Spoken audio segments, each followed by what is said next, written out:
Hello everyone, आज हम Hindu law की revision through MCQ series start कर रहे हैं, जहां हम हिंदू लॉ के सारे कॉन्सेप्ट्स को, इनहेरिटेंस हो, पार्टीशन हो, अनकोडिफाइड लॉ हो, चाहे मैरिज का लॉ है, मेंटेनेंस, अडॉप्शन, गार्डियनशिप, इन सभी कॉन्सेप्ट्स को वन बाय वन क्लियर करेंगे थ्रू एमसीक्यूज। चाहे वो लास्ट ईयर प्रीवियस ईयर में क्वेश्चंस आए हों या फिर कुछ ऐसे क्वेश्चंस जिन एरियाज में से बहुत इंपॉर्टेंट क्वेश्चंस हो, तो उन्हीं सभी क्वेश्चंस को उनके द्वारा हिंदू लॉ को कंप्लीट करने का हमारा टारगेट रहेगा। आइए चलते हैं पहले क्वेश्चन पे।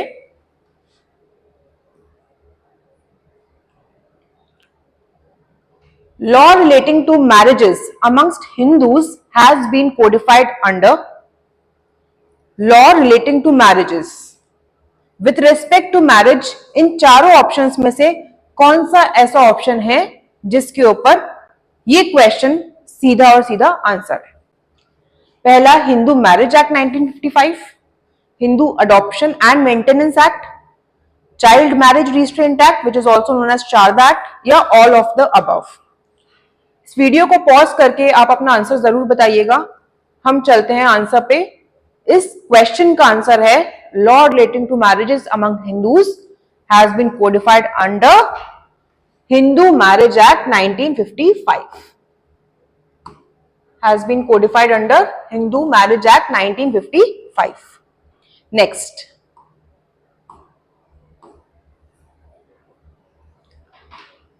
Hindu law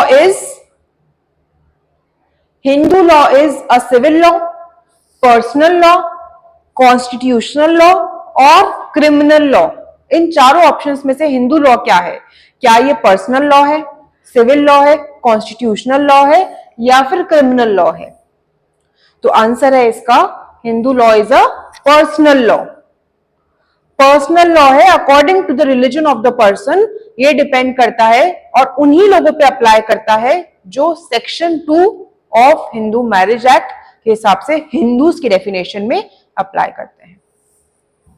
सिविल लॉ जो है वो एक बहुत ब्रॉडर कॉन्सेप्ट है, उसमें पर्सनल लॉ भी आ गया और अदर कॉन्सेप्ट्स भी आ गए।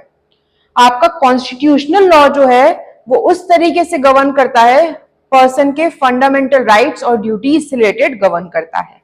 और क्रिमिनल लॉ तो बिल्कुल ऑफेंसेस और पेनल्टीज से रिलेटेड है। Next question, old sources of Hindu law is.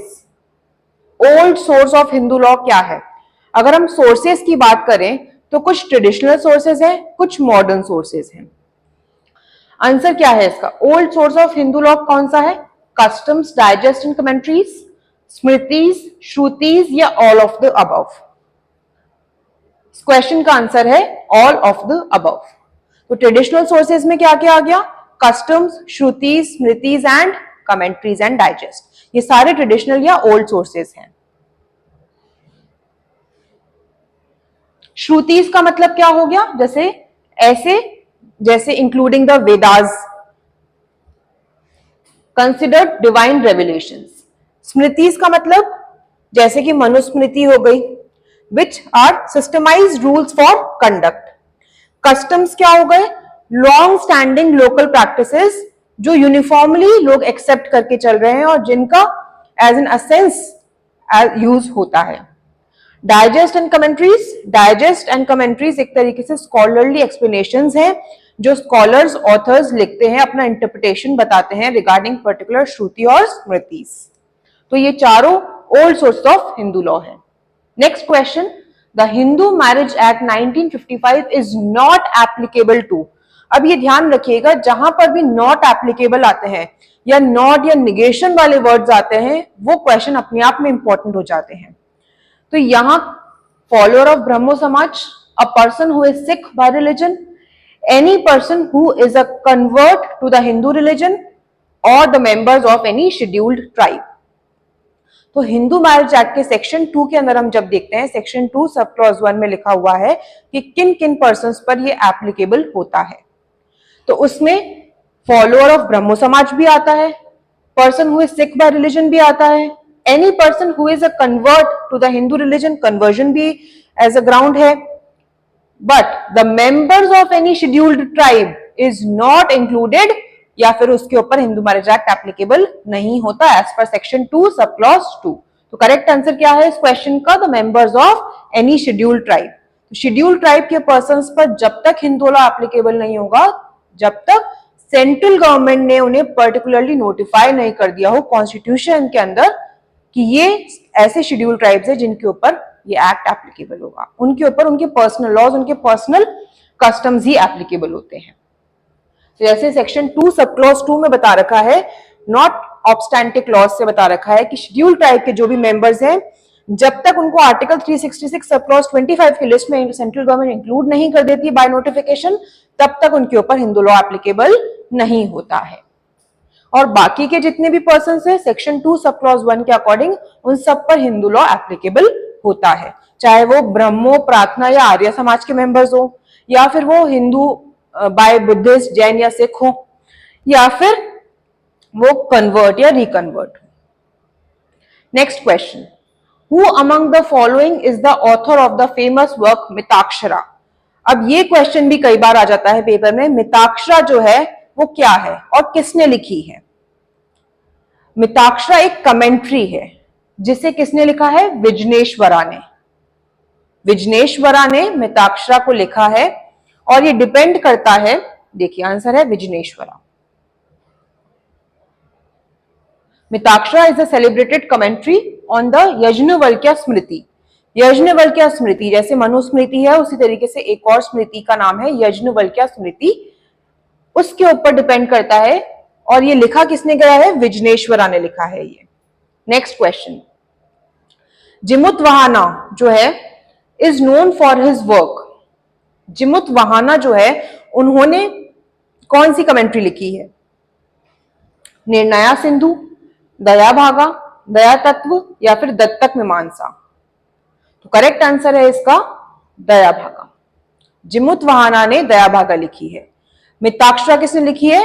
Vijnaneshwara ने। और किसके ऊपर बेस्ड थी वो? यज्ञवल्क्य स्मृति के ऊपर बेस्ड है।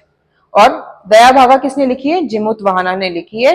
प्राइमरीली जो दया भागा वाले लॉज हैं वो बंगाल और आसाम में ही एप्लीकेबल होते हैं, वेयर एज मिताक्षरा लॉ जो है वो ऑल ओवर इंडिया एप्लीकेबल होता है। यही एक प्राइमरी डिफरेंस है। और एक डिफरेंस और है इनहेरिटेंस और सक्सेशन का। मिताक्षरा में और दया भागा में इनहेरिटेंस और सक्सेशन का भी एक डिफरेंस है। Next question, the Daya Bhaga school of Hindu law fundamentally differ from Mitakshara school of law in the matter of guardianship, inheritance and partition, stridhan और मैरिज। अभी हम लोगों ने डिस्कस किया कि दया भागा और मिताक्षरा लॉ जो है उनके अंदर बेसिकली डिफरेंस किस चीज का है? इनहेरिटेंस एंड पार्टीशन का डिफरेंस है। इनहेरिटेंस एंड पार्टीशन क्यों? द प्राइमरी डिफरेंस बिटवीन दया भागा and Mitakshara school lies in inheritance and partition. Mitakshara grants a son the right to ancestral property by birth, and Dayabhaga on the other hand allows inheritance after the father's death and does not recognize birthright in ancestral property. Mitakshara में क्या होता है? जैसे ही एक सन born हुआ birth से ही उसको ancestral right मिल जाता है, whereas in the case of दया भागा के केस में जैसे ही फादर की डेथ होती है उसके बाद सन के पास एक राइट अराइज होता है। तो यहां इनहेरिटेंस और पार्टीशन में डिफरेंस है दया भागा और मिताक्षरा में। एंसेस्ट्रल प्रॉपर्टी में कोई राइट स्टार्टिंग से नहीं अज्यूम करते हैं। Next question, which out of the following is not modern school source of Hindu law? अभी हमने ओल्ड या traditional sources of Hindu law cover कर लिए, जैसे कस्टम्स हो गया, डाइजेस्ट कमेंट्रीज, श्रुति, स्मृतिज। इसी तरीके से modern sources of Hindu law के अंदर इनमें से ऐसा कौन सा है जो मॉडर्न सोर्स नहीं है? Equity, justice and good conscience, president, legislation या फिर कस्टम? तो अभी हमने डिस्कस किया ट्रेडिशनल सोर्सेज में से एक सोर्स है कस्टम, तो इसका सही आंसर क्या है? कस्टम। बिकॉज क्वेश्चन क्या है? विच out of the following is not modern source of Hindu law? Modern source कौन सा नहीं है? कस्टम नहीं, और बाकी सारे जो हैं वो सब modern sources of Hindu law है। Equity, justice and good conscience, legislation जैसे कि हिंदू मैरिज एक्ट हो गया, हिंदू गार्डियनशिप एक्ट हो गया, और प्रेसिडेंट्स मतलब ऐसे रेशियोज, ऐसे प्रिंसिपल्स जिनके ऊपर जुडिशियल डिसीजंस बेस्ड होते हैं। Next question, Hindu law does not apply to a person who is a Hindu by. Hindu law किन पर अप्लाई नहीं होता? वापस एप्लीकेबिलिटी पे क्वेश्चन आ गया, सेक्शन 2 जो हमने डिस्कस किया। ऑप्शंस आर बर्थ, कन्वर्जन, रिकन्वर्जन और नन ऑफ द अबव। तो उसका सही आंसर है नन ऑफ द अबव, क्योंकि हिंदू लॉ इन तीनों पर एप्लीकेबल होता है। बर्थ पे भी एप्लीकेबल होता है, कन्वर्जन पे भी होता है और रिकन्वर्जन पर भी एप्लीकेबल होता है। तो किस पर एप्लीकेबल नहीं होता? इन तीनों में से सब पर एप्लीकेबल होता है, इसलिए नन ऑफ द अबव सही आंसर हो जाएगा। Last question, a Hindu ceases to be a Hindu by. Hindu किस तरीके से उसका हिंदू एज अ स्टेटस खत्म हो सकता है? रिनाउंसिएशन, अबैंडनमेंट, कन्वर्जन या neither of these? Correct answer is conversion. अगर एक हिंदू कन्वर्ट हो जाता है और वो मुस्लिम या क्रिश्चियन बन जाता है तो फिर उसके ऊपर हिंदू लॉ एप्लीकेबल नहीं होगा।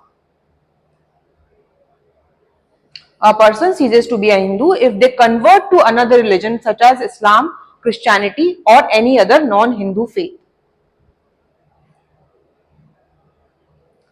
ओके, सो अभी आज की क्लास में हमने ये 10 क्वेश्चंस डिस्कस करे हैं। आगे आने वाली क्लासेस में हम और फर्दर क्वेश्चंस डिस्कस करेंगे जो प्रीवियस ईयर या मोस्ट इंपॉर्टेंट टॉपिक्स में से क्वेश्चंस आए गए हैं। आगे इसी तरीके से बने रहिएगा हमारे साथ। Thank you.